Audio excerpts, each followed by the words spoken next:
지난 한 주 아주 큰 일이 있었죠. 금요일 날 11시 22분 대통령이 또 파면됐어요. 박근혜 대통령에 이어서.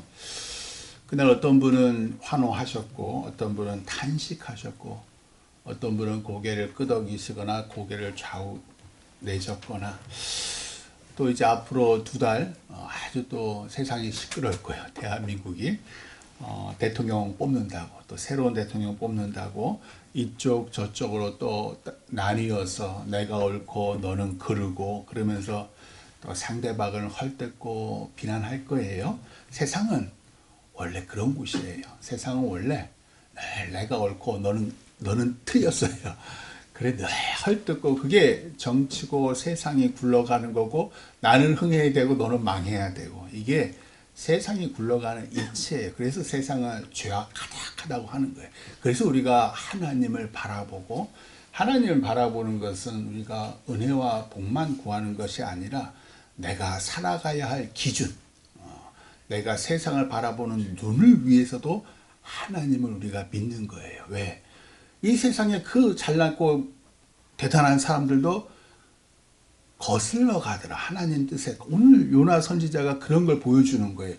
이 참된 선지자도 자기의 뜻대로 하나님 뜻에 반해서 행하더라. 그러니까 우리는 뭘 바라보고 살아야 하느냐?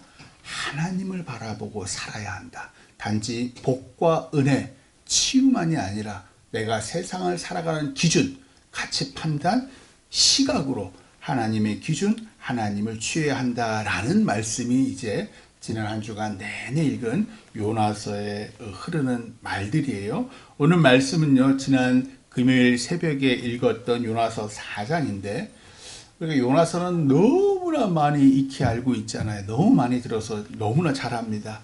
하나님의 말씀이 이제 북이스라엘의 선지자 요나에게 임해요. 그래서 당시에 신흥 강대국인 아수르, 막 불꽃같이 일어나서 많은 나라를 막 칼과 창, 활로 막 지배하던 이 신흥 강대국 아수르에서도 니느웨로 가서 그들의 악독이 하나님께 상달되었다라고 외쳐라 라고 명하셔요. 그런데 요나가 이 말씀을 거부하고 니느웨의 반대 방향인, 아마 스페인 쪽이 아닐까로 추정을 하는데, 타시스로 향하는 배를 타요. 그래서 배를 타고 가는데 이 배가 거센 바람과 큰 폭풍 앞에서 침몰할 지경에 이른 거예요. 당시 이맘때면 지중해 날씨가 온화하고 많은 배들이 오가는 그러한 때였는데도 불구하고 갑자기 큰 바람과 큰 폭풍이 일어나니까 이제 선장과 선원들이 혼비백상 놀래서 도대체 이 거센 풍랑이 누구 때문인가라고 제비를 뽑는데 요나가 뽑혀요. 그러니까 요나가 그래 나 때문이다. 여호와 하나 이스라엘 하나님 여호와 하나님의 말씀을 거부한 나 때문이다. 나를 바다에 던져라. 그러니까 선장과 선원들이 냅다고 던집니다. 던지자 풍랑은 잔잔해졌는데 참 고마우신 하나님께서 큰 물고기를 준비하셔가지고 이 요나를 꿀꺽 삼키게 해요. 그리고 요나가 큰 물고기의 뱃속에서 3일을 있으면서 이렇게 기도를 해요. 그게 이제 요나서 2장 말씀인데 제가 그 중에 요약을 했어요. 나의 하나님 여호와여, 주께서 내 생명을 구덩이에서 건지셨나이다. 내 영혼이 내 속에서 피곤할 때에 내가 여호와를 생각하였더니 내 기도가 주께 이르러 싸우며 주의 성전에 미쳤나이다. 거짓되고 헛된 것을 숭상하는 모든 자는 자기에게 베푸신 은혜를 버려 싸우나 나는 감사하는 목소리로 주께 제사를 드리며 나의 서원을 주께 갚겠나이다. 구원은 여호와께 속하였나이다. 대단한 회개기도, 은혜의 고백이에요. 그러자 하나님께서 그 물고기에게 명하사 요나를 육지에 토해내게 합니다. 여호와의 말씀이 그러면서 두 번째로 또 요나에게 임해서, 그게 이제 3장부터 시작되는 말씀이에요. 3장 2절에 일어나 저 큰 성읍 니느웨로 가서 내가 너에게 명한 바를 그들에게 선포하라. 그래서 니느웨로 가는데 니느웨는 3일을 걸을 만큼 큰 성읍이었는데 요나가 딸랑 하루만 걸으면서 이렇게 외쳐요. 40일이 지나면 니느웨가 무너지리라. 딱 하루만 지나면서 만나는 사람들마다 40일이 지나면 니느웨가 멸망하리라 라고 떠들어요. 그랬는데 이 니느웨 백성들이 높은 자든 낮은 자든 그 소리를 듣고 모두 금식을 하며 굵은 베옷을 입고서는 통곡을 하는 거예요. 그러면서 이 목소리가 백성들의 울부짖고 막 이런 목소리가 신하들을 통해서 니느웨 왕에게 전달이 돼요. 그러니까 니느웨 왕이 자신의 보좌에 딱 앉아 있다가 깜짝 놀라서 보좌에 일어나 자기의 왕복을 벗고 굵은 베옷, 장례 때 치는 그 굵은 베옷을 입고서는 제 위에 앉아서 이런 조서를 니느웨 백성들에게 선포를 해. 이렇게 해요. 사람이나 짐승이나 소떼나 양떼나 아무것도 입에 대지 말지니 곧 먹지도 말 것이요 물도 마시지 말 것이며 사람이든지 짐승이든지 다 굵은 베옷을 입을 것이요 힘써 하나님께 부르짖을 것이며 각기 악한 교가 손으로 행한 강포에서 떠날 것이다. 하나님이 뜻을 돌이키시고 그 진노를 그치사 우리가 멸망하지 않게 하시리라. 사람도 사람이지만 짐승도 아무것도 먹지 못하게 하고 심지어 짐승에게도 베옷을 입히는 거예요. 그 대단한 거죠. 왕이 명령을 했으니까 다 그걸 따랐던 거예요. 그러자 하나님이 그들의 행한 것, 곧 그 악한 길에서 돌이켜 떠난 것을 보시고 하나님이 뜻을 돌이키사 그들에게 내리리라고 말씀하신 재앙을 내리지 아니하시니라. 가 3장 10절 마지막 탁 나오는 거예요. 그리고 이제 오늘 말씀 4장이 시작을 해요. 같이 1절에서 3절 같이 한번 읽어봐요. 오늘 말씀 요나서 4장 1절로 3절까지 딱 한 절만 나오네요. 같이 읽겠습니다. 시작. 요나가 매우 싫어하고 생내며 여호와께 기도하여 이르되 여호와여 내가 고국에 있을 때에 이러하겠다고 말씀하지 아니하였나이까? 그러므로 내가 빨리 다시스로 도망하였사오니 주께서는 은혜로우시며 자비로우시며 노하기를 더디하시며 이내가 크시사 뜻을 돌이켜 재앙을 내리지 아니하시는 하나님이신 줄을 내가 알았음이니이다. 여호와여 원하건대 이제 내 생명을 거두어 가소서. 사는 것보다 죽는 것이 내게 나음이니이다 하니. 참 기가 막히죠. 하나님이 살리신 게 싫다는 거예요. 차라리 죽여주세요라고 할 정도로 이 선지자 요나는요, 열왕기하 14장 25절에 등장을 해요. 말씀드린 대로 북이스라엘의 선지자예요. 그래서 하나님께서 요나를 통해서 북이스라엘이 영토를 회복해 하겠다라고 왕에게 전하라고 그랬어요. 그리고 그 왕이 누구냐면 여로보암 2세예요. 그러니까 북이스라엘 시조죠. 시조인 여로보암과 똑같은 이름을 가졌다 그래서 여로보암 2세인데 그 말씀대로 여로보암 2세가 아수르, 당시에 신흥 강대국 아수르랑 싸워서 다윗과 솔로몬 시대 영토가 가장 컸을 때 그 모든 땅을 회복해요. 최고 부강할 때라요. 북이스라엘이 최고 부강할 때의 선지자가 바로 이 요나예요. 당시 이스라엘의 적은 아수르, 즉 오늘 말씀의 니느웨 왕이에요. 그런데 이 북이스라엘 사람 요나가 이 니느웨에 와서, 그러니까 적이죠. 적인 니느웨에 와서 40일이 지나면 여호와 하나님께서 니느웨를 무너뜨리라라고 외치자 왕부터 고관 대작뿐만 아니라 낮은 사람 심지어 짐승까지도 모두 하나님을 부르짖으며 자기 죄악과 행한 강포를 회개하더라. 하나님께서 감동하셔서 재앙을 내리지 않으시자 요나가 매우 싫어하고 성내며 내가 이럴 줄 알았다. 그래서 내가 다시스로 도망갔다. 하나님 나보고 니느웨에게 선포하라 그랬을 때, 재앙을 선포하라 했을 때 분명히 용서해 주시려고 그렇게 하라는 건 줄 알고 내가 얼른 반대방향 다시스로 도망하였다 라고 고백을 해요. 그러면서 하나님께 얼마나 화가 났는지 차라리 죽여주옵소서. 그리고 오늘 말씀 4절 같이 또 봉독해봐야 4절 이게 참 이 전체 요나의 핵심인데 4절 말씀 한번 읽어요. 시작. 여호와께서 이르시되 네가 성내는 것이 옳으냐 하시니라. 아멘. 우리도 화 많이 내잖아요. 지금 막 이렇게 폭풍같이 지난주 모르겠습니다. 어제 오늘도 또 뭐 광화문에 대해서도 뭐 화내는 사람 많잖아요. 막 우리 그리스도인들에게도 물어보시는 거예요. 네가 성내는 것이 옳냐? 하나님은 우리에게만 좀 호의적이셔야 되는데 믿지 않는 사람뿐만 아니라 원수와 적들에게도 때때로 호의적이신 거예요. 이스라엘 하나님이신데 왜 원수인 아수르를 용서하는지 화가 나는 거예요. 대한민국과 그래 미국만 사랑하셔요. 그래서 막 이렇게 깃발 들고 막 그러시잖아요. 왜 하나님 믿지 않는 저 공산국가 북한과 중국을 그대로 내버려 두시는지 다 묻지를 없애셔야 되는데 화가 나는 거예요.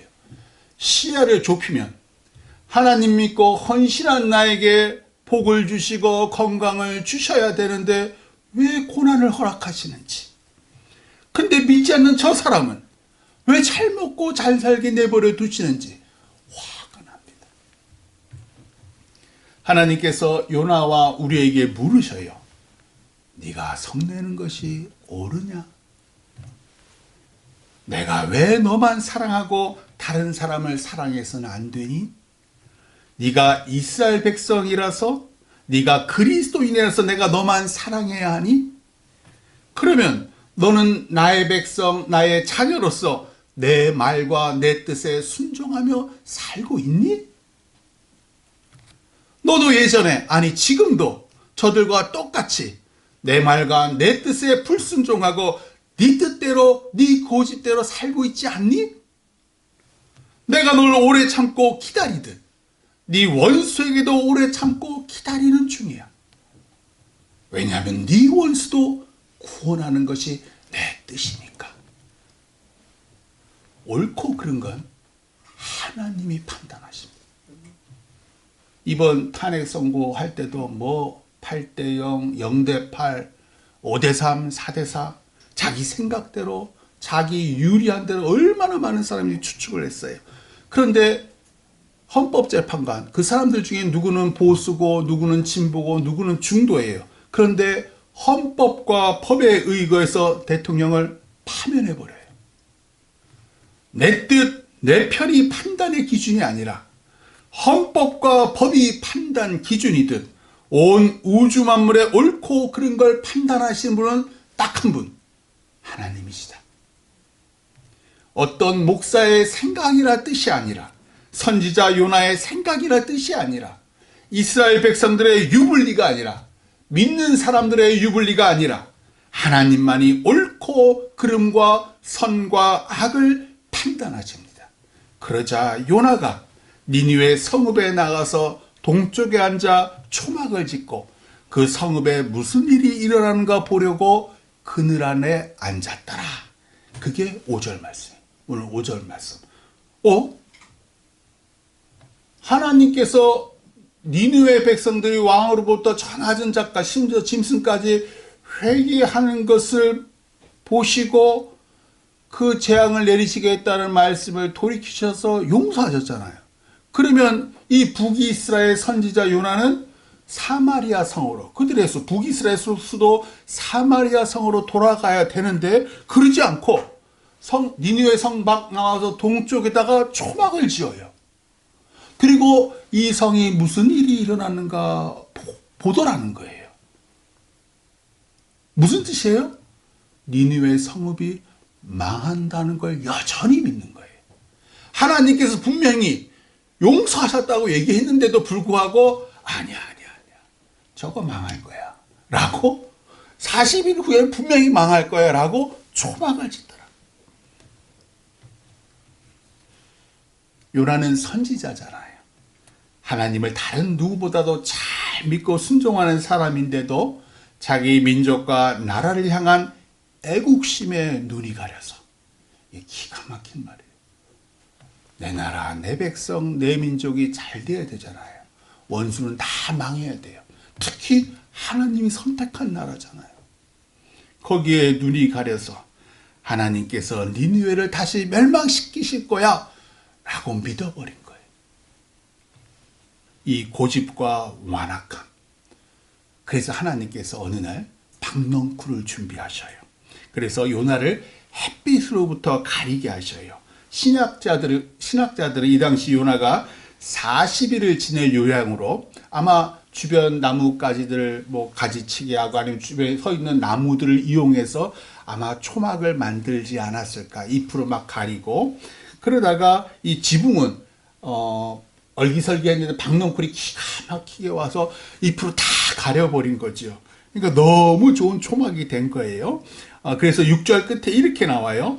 요나가 박넝쿨로 말미암아 크게 기뻐했다 라고 6절 끝에 나와요. 왜냐? 내가 수고도 하지 않았는데 이렇게 멋진 그늘이 딱 준비되어 있으니까 너무너무 감사했던 거죠. 그런데 하나님께서 벌레를 준비하셔서 이튿날 새벽에 박넝쿨을 갉아먹게 하심에 박넝쿨이 시들어 죽어버립니다. 지붕 역할을 하던 그 박넝쿨이 없어진 것도 모른 채 쿨쿨 잠자고 있던 요나에게 하나님께서 뜨거운 동풍을 막 불게 하시고, 뿐만 아니라 햇빛도, 박넝쿨이 사라졌으니까 햇빛도 요나의 머리에 탁 쬐게 하신 거예요. 강렬한 햇빛에 일사병 열사병 걸리시잖아요. 머리가 너무 아픈 거예요. 오늘 말씀 머리가 혼미해졌다. 요나가 혼미해졌다라고 얘기해요. 그러면서 이렇게 그게 이제 8절 말씀에 나오는데 뭐라고 투덜거리냐면, 사는 것보다 죽는 것이 내게 나으니이다. 이 히브리인들, 유대인들은 우리랑 비슷한가 봐요. 걸핏하면 죽겠대. 죽어버리겠다. 아까 그 왜 3절에서 그렇게 말했잖아요. 니느웨를 용서하신다. 내가 죽는 게 낫습니다. 얼마나 성격이 급한지. 그 얘기 그대로 나와요. 그러자 하나님께서 요나에게 이렇게 말씀하세요. 9절 말씀 같이 읽어봐요. 9절 말씀 같이 읽겠습니다. 시작. 하나님이 요나에게 이르시되 내가 이 박넝쿨로 말미암아 성내는 것이 어찌 옳으냐 하시니, 그가 대답하되 내가 성내어 죽기까지 할지라도 옳으니라 하니라. 아멘. 4절에도 왜 네가 성내는 것이 옳으냐라고 물어보셨잖아요. 근데 9절에도 네가 성내는 것이 어찌 옳으냐라고 물어보셔요. 근데 요나가 뭐라 그래요?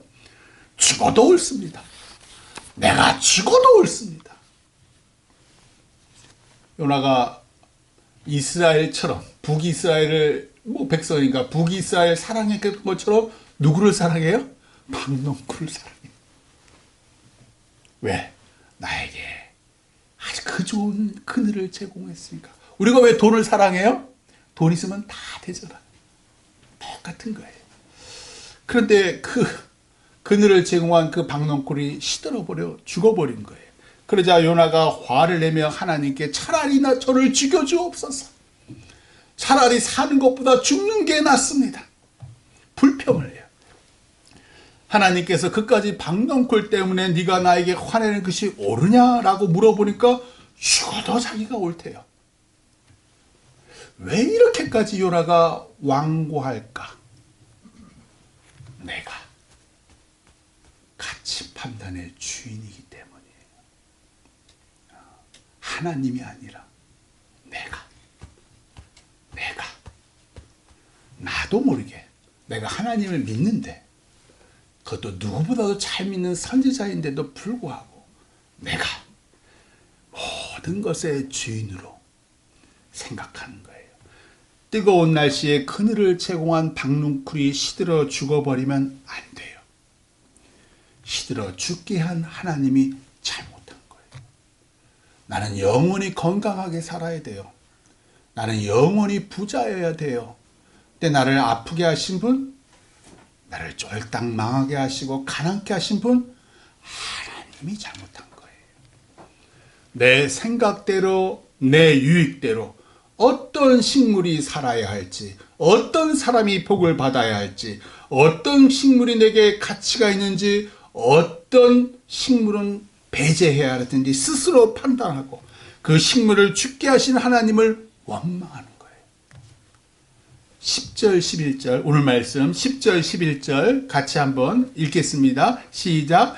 여호와께서 이르시되 내가 수고도 아니하였고 재배도 아니하였고 하룻밤에 났다가 하룻밤에 말라버린 이 박넝쿨을 아꼈거든. 하물며 이 큰 성읍 니느웨에는 좌우를 분별하지 못하는 자가 12만여 명이요 가축도 많이 있나니 내가 어찌 아끼지 아니하겠느냐 하시니라. 아멘. 아끼다는 히브리어로 후스예요. 후스라는 뜻은 염려하다, 관심을 가지다, 심지어는 용서하다라는 뜻도 같이 갖고 있어요. 네가 박넝쿨을 그렇게 아끼고 염려하고 관심을 가졌듯 내가 12만여 명이나 살고 있고 가축도 그토록 많은 니느웨를 아끼는 게 당연하지 않겠느냐? 라고 되물으시는 거예요. 좌우를 분별하지 못하는 자라는 것은 오늘날로 치면 우리 진보 보수 그러잖아요. 그거 영적으로도 선악을 분별하지 못하는 것 같은 맥락이에요. 내가 선, 너는 악, 나는 좌, 너는 우. 분별하지 못하는 거예요. 하나님을 알지 못하는 상태, 영적으로 무지한 상태. 우리는 무슨 편이에요? 하나님 편이에요. 명확하게 오늘 말씀이 네가 네 나라를 통해서 좌우를 분별하는 게 아니야. 선악은 네가 구분하는 게 아니야. 하나님, 내가 구분하는 거야.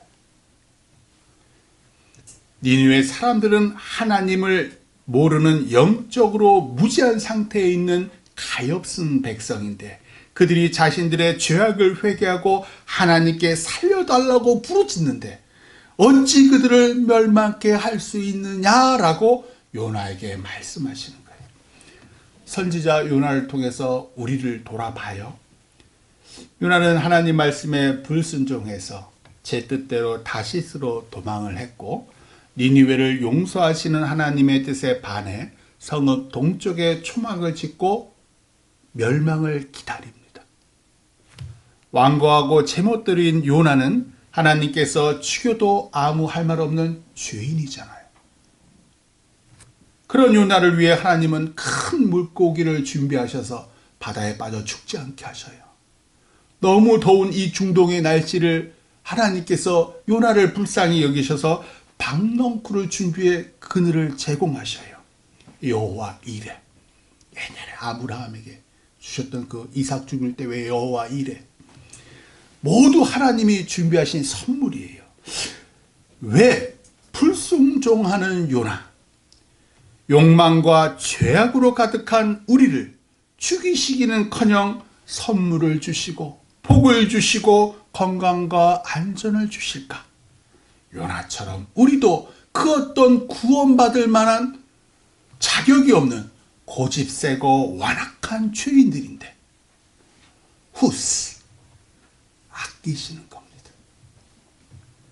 우리가 잠시 믿지 않는 니느웨 사람들처럼 영적으로 어두워져서 지금 잠시 그런 거라고 하나님께서 염려하시는 거예요.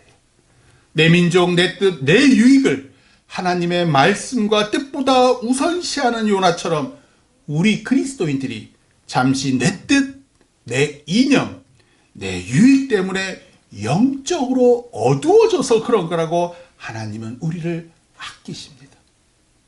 우리가 살아계신 하나님을 알면 또한 우리가 임박한, 우리가 오래 못 살아요. 우리 오래 못 살아요. 우리는 반드시 하나님의 심판대 앞에 서요.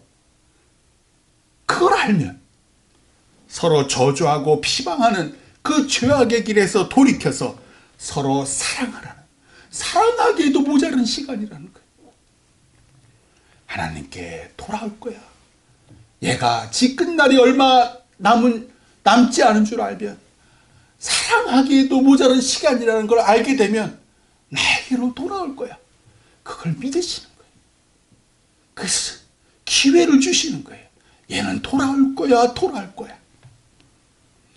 너희도 나처럼 저들을 아껴라. 네 반대편에 있는 사람, 심지어 원수도 적도 아껴라.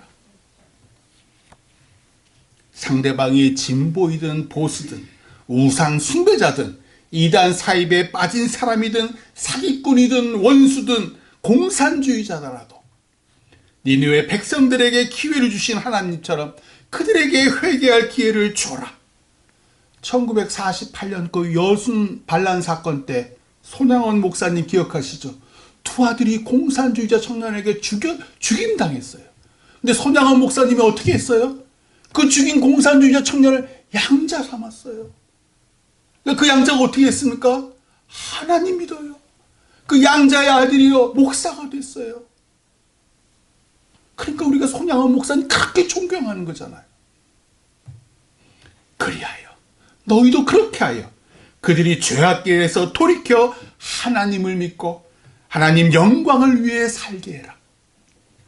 네가 네 자녀를 아끼고 사랑하듯 내가 그들을 아끼고 사랑한다. 그들은 12만 명이 아니라 수천만 명, 수억 명이나 된단다. 하나님은 노예만 아끼시는 게 아니라 학대하는 주인도 아끼십니다. 하나님은 평화를 위해 헌신하는 자뿐만 아니라 전쟁을 일으킨 자도 사랑하십니다. 편협하고 배타적인 내 눈과 내 생각이 아니라 모든 사람을 아끼사 구원하길 원하시는 하나님의 말씀과 뜻에 순종하시기를 주님의 이름으로 축원합니다. 기도하겠습니다.